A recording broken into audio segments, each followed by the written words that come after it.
que vos sodes traballadoras e traballadores do réxime xeral, que vos están explotando e chuchándoos a sangre miserablemente estas empresas que o único que queren é ver incrementado os seus beneficios de maneira ilimitada.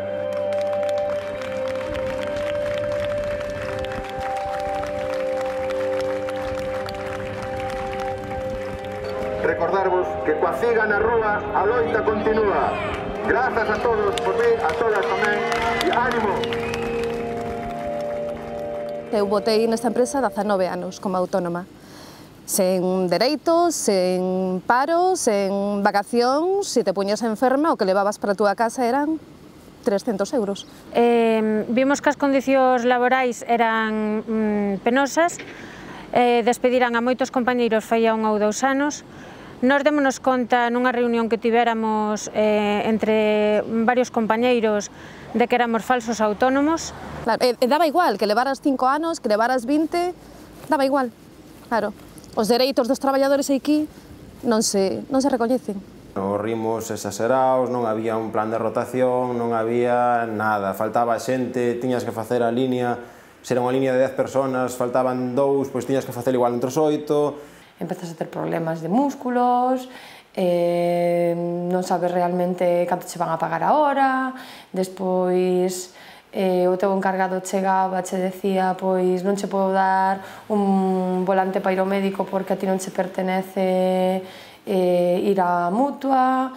Nós creo que acuñáramos moi acertadamente o termo de escravitude 2.0, porque realmente era o que é, é unha escravitude total e absoluta. A empresa é dona de ti en todos o sentido máis amplo do termo.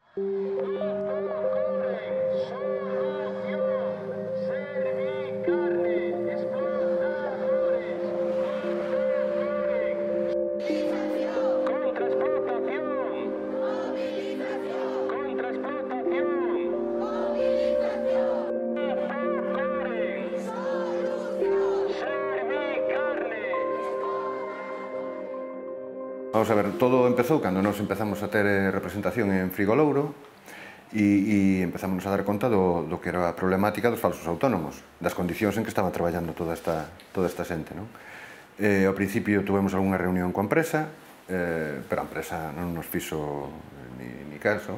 Entonces, despois acudimos tamén a Inspección de Traballo. Inspección de Traballo o que fixo foi, nun primeiro momento, darnos largas e, bueno, casi pasar de nós. Digamos que cubría expediente, cubría o trámite, pero non actuaba. Bueno, entonces a partir de aí o que decidimos foi empezar a falar cos autónomos e facer asambleas, tablas reivindicativas e todo isto, e empezar xa coa movilización.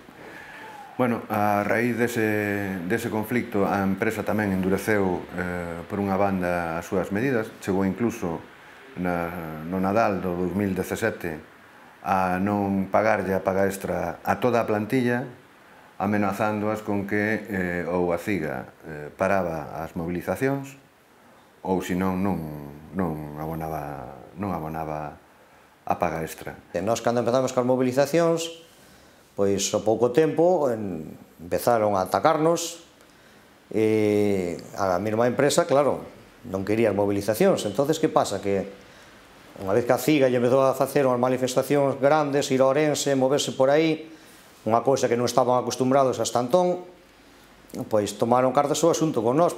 A empresa, no momento que se enterou cos compañeros, estábamos xuntando un pouquiño nunha protesta, pois empezaron sancións por aquí, amenazas por alá, que si vamos a despedir, que si por moito que protestedes, isto é o que hai porque no paro hai 5 millóns de personas, era a frase máis escuitada en todos os días de traballo. Isto había que polle freno, entón, bueno, a CIGA fixo un papel moi grande aí, empezouse a dar moita caña, concentracións, manifestacións, denuncias, ao xulgado, a Inspección de Traballo, bueno, foi un proceso que foi avanzando hasta que tal punto que, claro, as Inspección de Traballo pois nos dicían que tiñamos a razón. A consecuencia destas denuncias, despois de casi un ano, foi que a Inspección de Traballo pois decidiu que esta xente eran traballadores por conta da empresa por fin Coren dou orden de que todos os falsos autónomos que estaban traballando na súa plantilla pasaran á empresa. E dende esa data ata de agora, toda esta xente son traballadores de Coren, uns en Frigolouro, outros en Nova Fins alá en Lugo e outros en Coren alá en Ourense.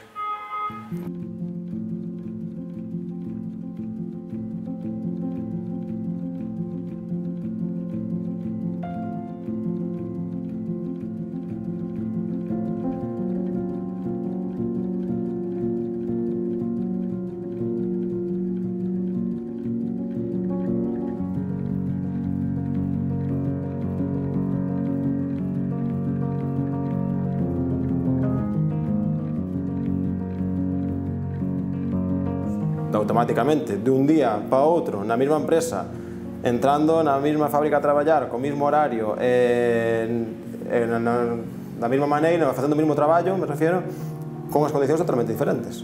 Porque xa pasamos a ter os nosos descansos permitidos, os descansos que eran xa que corresponden a pagados pola empresa, pasamos a ter o noso horario fixo, o ritmo da cadena tuvose que equiparar coas horas de traballo, empezaron a conceder as vacacións que nos pertenecían, xa cobramos a nosa paga extra cando nos perteneceu.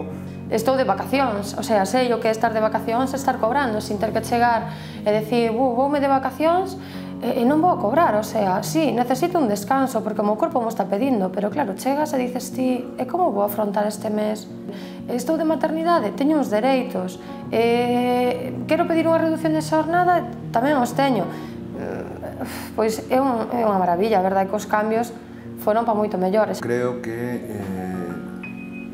toparon un catalizador, neste caso a CIGA, que foi quen de facerlles caso, de entender as súas demandas e de interiorizar o problema que existía. Eu creo que analizouse perfectamente cal era a situación, reunímonos moitas veces con eles, moitas asambleas, algunhas numerosas, outras non tan numerosas, pero, bueno, sempre fomos quen de transmitirlles a nosa solidaridade. Tamén aquí os delegados xogaron un papel importante porque eles vían que era xente da propia plantilla, tanto delegados como algún que outra afiliada hacía, que estaban dispostos a dar a cara por eles, e eu creo que un pouco foi eso, a constancia, a claridade no objetivo final e o ver que sempre camiñábamos ao seu lado, nunca nin diante nin detrás, sempre estábamos aí con eles e vamos a facer isto e facíamos eso. Queda moito por facer, queda realmente que entre o sindicato dentro e aí facer forza dende dentro e arranxar cousas que dende fora non podemos facer. Necesitamos a CIGA dentro, todo hai que decilo.